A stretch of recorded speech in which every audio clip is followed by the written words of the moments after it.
મોબાઈલનું કર અને આ કેમેરો જતો રહ્યો. હા આવ્યો. આવી ગયો જય મહાકાળી આપ સૌને. છોટાઉદેપુર જિલ્લાનો રહેવાસી આદિવાસી મેં નરસિંહ તળવી આ વિડીયોના માધ્યમથી આપનું સ્વાગત કરું છું. જય જોહાર, જય આદિવાસી. પાવીજેતપુરથી લગભગ 12 થી 13 કિલોમીટરના અંતરે આવેલું આ છે પુનિયાવાડ ગામ. હા, અને પ્રગટ પુરુષોત્તમ મંદિર છે અહીંયા ગાડી આપ જોઈ શકો છો. તો જે આ મંદિર છે એના અંદર કંઈક સાપ દેખવા મળ્યો છે. તો વિનુભાઈ જે કંઈક છે એમના ઘરના માલિક, એમનો ફોન આવ્યો હતો, આ મંદિર જે ચલાવે છે એમના. તો અત્યારે આપણે પહોંચી ગયા છે, લગભગ અડધો કલાક પહેલાં ફોન આવ્યો હતો. તો હવે જોઈએ અંદર શું કન્ડિશન છે. આપણી જોડે આ ટોંગ છે, એના દ્વારા રેસ્ક્યુ થાય તો એના દ્વારા, અને ફ્રી હેન્ડલ થાય તો ફ્રી હેન્ડલ, જે રીતે થતું હશે એ રીતે જોઈ શકો છો. આ ઘણા બધા જોવા માટે પણ ઊભા છે. અને રહેણાંક વિસ્તાર છે, આજુબાજુ જંગલ એરિયા છે આ સાઈડ પાછળ, અને આ બધે ચોફેર ઘર છે. જોઈએ અંદર કન્ડિશન ત્યારબાદ એને બધી રેસ્ક્યુ કરીએ. જે અંદર લાટાના બાજકા ભરેલા છે, આપણે જે મકાઈ આવે ને એ મકાઈના જે લાટા કહેવાય ને, જે વસ્તુ હોય અને પછી જોઈએ શું કન્ડિશન છે. ત્યારબાદ પછી એમને રેસ્ક્યુ કરશું. પણ અત્યારે એમનું કેવું એવું છે કે અહીંથી કંઈ ગયો નથી સાહેબ. જોઈએ આપણે પણ રે એ લાયક જગ્યા જ છે, આપ જોઈ શકો છો. આ સાઈડ પણ આ ચારો મૂકેલો છે, જે ગાય ભેંસનો ચારો હોય, ગાય ભેંસનો ચારો હોય એ મૂકેલો છે. અને ઘડી એટલે મંદિર છે એટલે આ રીતે બધું ગાય ભેંસ પણ હોય, અને આ રીતનું સામાન પણ હોય. એટલે ટૂંકમાં જે જીવજંતુ છે આવી જતા હોય છે. થોડો ધક્કો મારતો ફાટી ગઈ છે, ફાટી જાય બરોબર ના કોઈ ગઈ છે, કોઈ નહીં હોય છે. હજુ નાગ જ છે. જે એમનું કહેવું હતું કે એમને એવું લાગ્યું હતું કે કોબરા એટલે કે જે નાગ છે એ જ હશે, એમનું એવું કહેવું હતું. તો એ જે નાગ છે અત્યારે જે બતાવ્યું એની અંદર જોઈ લીધો છે. તો નાગને હવે એની કન્ડિશન પ્રમાણે આપણે થોડો ગુસ્સામાં તો લાગે જ છે, પણ જોઈએ આપણે કઈ રીતે રેસ્ક્યુ થાય. કેમ કે અમુક વખત એ ગુસ્સામાં હોય તો પછી આપણે ટોંગ યુઝ કરવી પડતી હોય છે, અથવા તો એ રીતે આપણે કન્ડિશન લઈ અને રેસ્ક્યુ કરતા હોઈએ છીએ. કહેવાનો મતલબ એવો છે.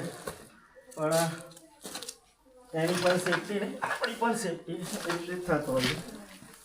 જોઈએ હવે કઈ રીતે થાય છે.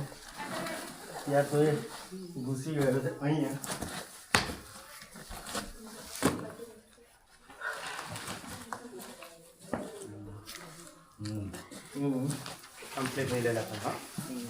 તો આ જે નાગ છે એ આપણે રેસ્ક્યુ કરી લીધો છે. સ્પેક્ટિકલ કોબરા છે. આમ તો લગભગ 10-12 જાતના કોબરા આવતા હોય છે. Spectacle cobra, monocle cobra, king cobra, wild cobra, forest cobra, ઘણા બધા કોબરા આવતા હોય છે. એમાંનો એક આ ઇન્ડિયન સ્પેક્ટિકલ કોબરા. આ બાજુ જે અમારી છોટાઉદેપુર જિલ્લાની જે જમીન છે એ થોડી કાળસ પડતી હોય છે, એટલે અહીંનો આવો કાળો થઈ જતો હોય છે. પણ બ્લેક અને સ્પેક્ટિકલ આમ બે પ્રમાણેના જોવા મળતા હોય છે. તો લઈ લઈએ બહાર, પછી એને એના નૈસર્ગિક વાતાવરણમાં મિક્સ કરવા માટે એને મૂકી દઈશું આપણે ડબ્બામાં. અત્યારે આપણે લઈ લઈએ એને બહાર, જોઈ શકો છો આપ.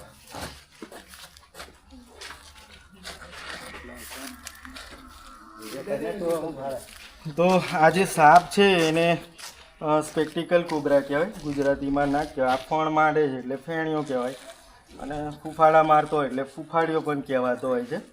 તો આ જે સાપ છે એ ખૂબ જ ઝેરીલો હોય છે. આના દ્વારા બચકું ભરાય તો સીધા હોસ્પિટલમાં જવું જોઈએ. કેમ કે આ જે સાપ છે એમાં એ પ્રમાણેનું ઝેર આવતું હોય છે કે આપણને 35 થી 40 મિનિટમાં મારી નાખતું હોય છે. માટે આ સાપથી દૂર રહેવું જોઈએ. આ સાપને અડપલા ના કરવા જોઈએ. અમારી જેવા એક્સપર્ટ હોય, પકડવામાં જાણતા હોય, એવાને બોલાવી અને રેસ્ક્યુ કરાવી લેવો જોઈએ. બાકી આની જોડે વધારે પૂરતા અડપલા ના કરવા જોઈએ. અત્યારે ઠંડીની સિઝન હવે જવાના આરે છે એટલે થોડો તાપ પડે એટલે આ લોકો શીત નિદ્રામાંથી બહાર આવતા હોય છે. શીત નિદ્રા એટલે કે જે 4 મહિના ઠંડી પડતી હોય છે એ દરમિયાન આ લોકો ઊંઘી જતા હોય છે. ખાવા પીવાનું બધું લઈ અને પછી 4 મહિના તો લગભગ ઊંઘતા જ હોય છે. ભાગ્યે જ આ ભૂખ લાગે અથવા તો એની દિનચર્યા જે હોય લેટ્રિન કરવાનું એના માટે કદાચ બહાર આવે, બાકી 4 મહિના આ લોકો સૂતા જ હોય છે. તો એ જે શીત નિદ્રા કહેવાય એ 4 મહિના થતી હોય છે. એ દરમિયાન આ બધા સાપ ઊંઘી જતા હોય છે. અમુક જ સાપ એક્ટિવ રહેતા હોય છે. ઉંદર દેડકા એ બધું ખાતું હોય છે, એટલા માટે આ થોડું જંગલ જેવું આજુબાજુ છે એટલે ઘર નજીક આવી જતું હોય છે, આપ જોઈ શકો છો.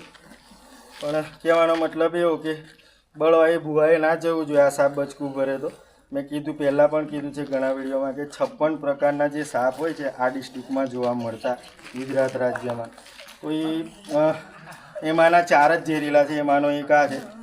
પ્રથમ કોમન ક્રીટ એટલે કે કાળોતરો આવે, બીજા નંબરનો નાગ આવે જે કોબરા કહેવાય, ત્રીજા નંબરનો ફુરસો જે સોસ કહેવાય, અને ચોથા નંબરનો ખડચિત્રો. આમ કરી 4 સાપ ઝેરીલા હોય છે, એમાંનો એક આ ઝેરીલો છે.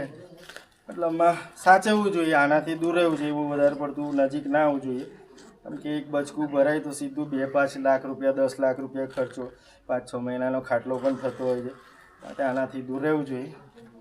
જેટલી જાણકારી મારી પાસે છે એટલી હું આપતો રહું છું દરેક વિડીયોમાં.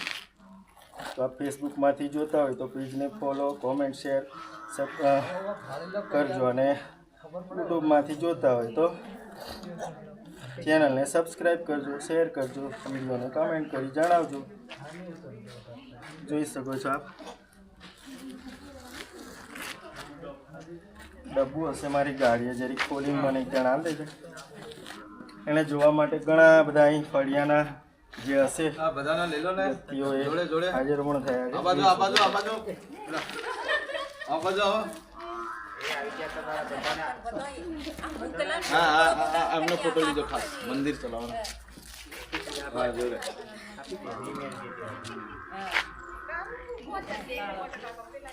તો હવે જે આ કોબરા એટલે કે નાગ છે એને આપણે આ ડબ્બાની અંદર મૂકી દઈએ. આ હું રહ્યો, આ ધરીને પકડી રહ્યો, જુઓ ને, જોઈ શકો છો આપ. અને નાંગ હોઈલો નાંગ.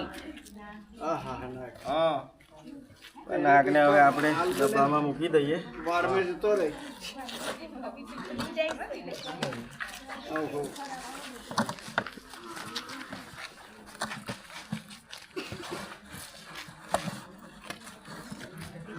આજે કોઈ જગ્યાએ પ્રોગ્રામ નહીં હતો કે તમારો?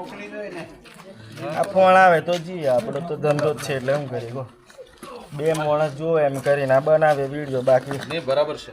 આપણે પેલું કે તમ જરૂરી છે. જય બોલાવે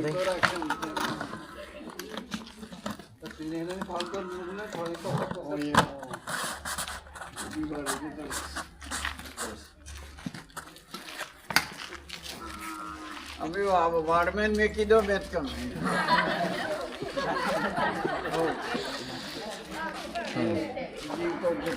એવું બની કરી. જરૂર છે